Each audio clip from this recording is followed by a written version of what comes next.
Last week, we lost one of the greatest comic book artists of all time, the great Silvio Sal Buscema. One of the pillars of Marvel Comics, one of the pillars of the Marvel Universe. Now, in a world that is so full of information, where we always bombarded with everything that is happening right now, whether it's political, whether it's social, the instability, the economy, everything you can think of, it's so easy to bypass that information that is really valuable. And in this video, I don't want to pass that opportunity and pay homage to the person who he was. He passed away only a few days short of his 90th birthday, but he left a legacy that in a way cannot be matched. Now, Silvio Sal Buscema was born in December 26, 1936 in Brooklyn, New York. He was the youngest of four siblings. The most recognizable would be John Buscema, who is a pillar of Marvel Universe as well. And he started inking for his brother in the 50s. He was still in high school. He did various jobs. He wanted to become an inker. He wanted to do this professionally. But then, of course, he was drafted into the U.S. Army in 1956. And he served as an illustrator in the Army Corps of Engineers. He left the Army in the 60s, early 60s. During that time, he went back to New York. He wanted to get into the industry. Things didn't work out. He was still doing some inks here and there, some work here and there. But, necessity, he had to go back to DC. He was enlisted in Virginia. So he was actually back and forth between DC, Virginia, New York City during that. There was 10 years during that period of time, working for comic book companies, doing some illustrations here and there, and working for the government, different agencies. He went back by the request of his brother once again to Marvel. And in 1968, he was hired to work for Marvel Comics. And that started a timeline for the next 30 years or so, 30 to 40 years. One of the most prolific artists of his generation. He started as an inker, inking some of the work of his brother. One of the most recognizable would be, and one of my favorite ones, that cover with Thor is battling the Silver Surfer that was, of course, drawn by John. But the inks are by Sal, and is one of the most famous, one of my favorite covers of all time. A beautiful cover for sure. And the reason why he was inking is because his brother, first and foremost, he was not happy with Sinnott, and Sinnott was doing the inks. And Sinnott was a great artist too, but also one of the things that he was famous for is that he would overpower with his inks anyone else. So of course John wasn't happy, and then he asked Stan Lee to give the opportunity to his brother, the younger brother. He would do the job. And I will tell you, most people recognize Sal because of his drawings, because of course one of the most famous was the Incredible Hulk. But he was known, he was good as an inker, and that's what he wanted to do. And he was a fantastic inker, particularly with his brother. He had this chemistry. But he had chemistry with anyone that he worked on, writers, pencilers. He was able to manifest and not overpower the work of others. And that is a job that an inker has to do. Some inkers are terrible at that. Some inkers, they overpower, and in a way, they pencil over the work of the penciler. But that wasn't Sal. Sal knew how to embellish, how to bring the art, the beauty of that vision the artist had in his mind. And he was fantastic for it.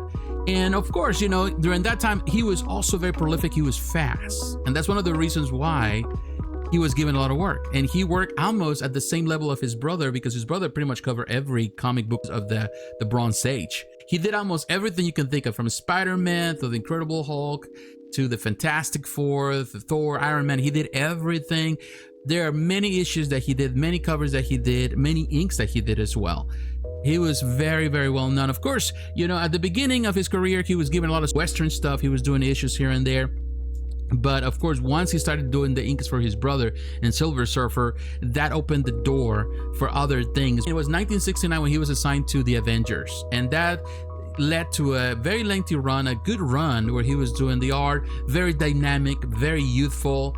You think about also that opened the door for Captain America. He did a lot of issues of Captain America. I worked with him for a long time. The Submariner, his brother was doing it. Mary Severin was doing it for a long time, but he went and did it too. And his armor was also fantastic. That opened the door with the Submariner to other things with the Incredible Hulk, and that opened the door for the Defenders. So when you look about it, for example, here on the Defenders, which I love this one. This is actually Neil Adams cover, fantastic. But one of the introductions to Sal is this issue, which is issue number 34. A cover I think has always been assigned to him. He's the one to cover.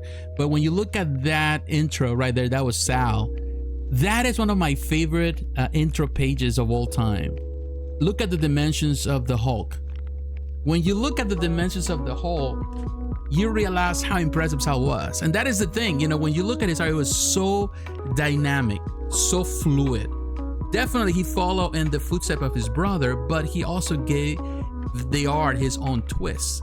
It was more youthful, in a way more slim. The expressions on the portraits, primarily the portraits, is one of the things that really led and made them a star, because he did amazing. One thing I like, when you look at his art, don't look at the expressions. The faces are so well defined.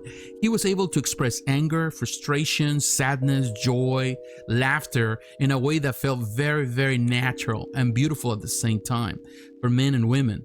His women, they have very nice physique. All of that, he was able to translate that, and the youthful dynamic. He was able to, in the pages, to express explosive moments, fighting, jumping, anything you can think of.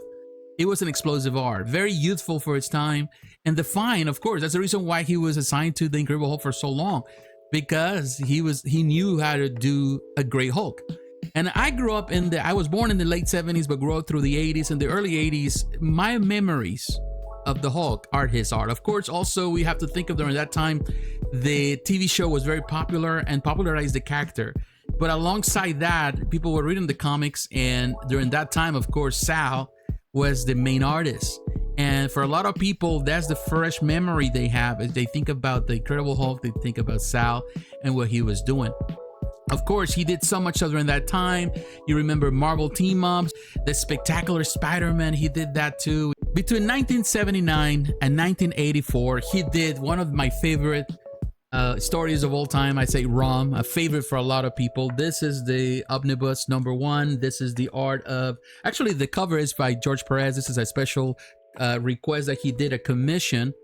And when you look at the art, of course, here, the cover, this is Frank Miller's cover, also very famous and popular, but all the art here is Sal.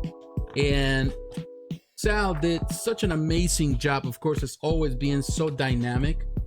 And I'm telling you, you have to read it. Like this intro page right there, always been known as one of the best. And also one of the editions of the Omnibus came with that, because that was the poster that was used to promote ROM. Also, you have to think about Thor in the 80s, mid 80s. He followed Walt Simonson. He did the second part of his run, very classic. Balder the Brave too. That mini series, only 4 issues, but fantastic too. This partnerships, and that's one thing that Sal was known for. He knew how to work with people. He got chemistry with a lot of artists, with the writers, with the pencilers. He was able to ink, and he did that for a while. He was so busy during that period, during the 60s, 70s, during the 80s. The 90s got kind of quiet, but it wasn't the late 90s that he started doing more inks. And during that period he started working with DC. He started working with IDW, other publishers, indie publishers, doing a lot of inks, but he also did pencils here and there. And one of the most famous, recognizable times of that period was he was working for the Spider-Girl. During that period, he was working with Tom DeFalco. He was a writer, but also Ron Frenz was the penciler, and he was inking on top of him, and he was doing a fantastic job during the late 90s into early 2000s. But when we think about the history of Sal, when we go back and look at everything that he did, it's so easy to omit a lot of things, because of course some other names, they started the job or they started the work on certain runs. He didn't start many, he started a few like ROM. but for the most part, he took over the work of others and he embellished it in his way, and he did a banging job, by the way, and to the point that people remember those runs not because of the initial artist, but because of what he did during his tenure.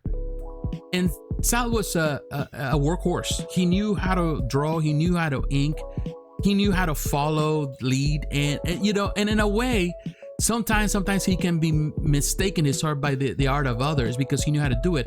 But if you know Sal's work really, really well, you will see his signature style in the things that he did and how dynamic it was.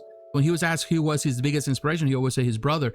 You can see that inspiration, the follow up to John, but also giving it his own twist and his own flavor and his own dynamic view. And to me, Sal will always be remembered by that. He was a pillar so important that up to this day, most of the artists that you can think, there's artists that came in the 90s, the 2000s, modern artists, they have followed his footsteps. A lot of his covers, a lot of his interior art has been in many homages. Many people have tried to represent that and honor that because a lot of people grew up during that era going through his art. And to me, that is something so inspirational. Yes, he was close to 90. Definitely for me, he was 90 years old. But a man full of grace, a man that knew how to do the work, and he enjoyed doing it. And you could see it in the way he did it. He was never afraid. As he mentioned before, out of necessity, he had to become a penciler. He wanted to be an inker. But no matter what, he did his assignment well. A person, of course, he served this country, but also serve a lot of fans like myself in a way that I don't think he would ever really measure that impact. But to me, that impact, it's in a lot of people that he never met, and it will continue on through the art, through the generations. We will be able to enjoy it and see it. So I pay my homage to one of the greatest for sure. I'm always gonna remember it. Even the statues that I own, many of the statues that I own are based on his art, like the SmackDown Bowen Hulk, one of my favorites of all time. It's just represent his art. Sal was fantastic. And if I have to name someone, the definitive Hulk artist, to me, it's always going to be Sal. Yes, there were many that I enjoy, different style, different generations, but Sal was Sal, and there was no one like him. And his art it continues to be one of the best Hulk art of all time. So, and today, again, I pay homage to his name, but also give my condolences to his family, any member of his family. Thank you for the bottom of my heart for the legacy of Sal, but also John, the two brothers that did an amazing job together, and they defined Marvel Comics for me and for a lot of people. So my friends, thanks for watching. Don't forget to follow. Don't forget to leave a like in this video, but also don't forget to honor the memory of this phenomenal artist any way you can.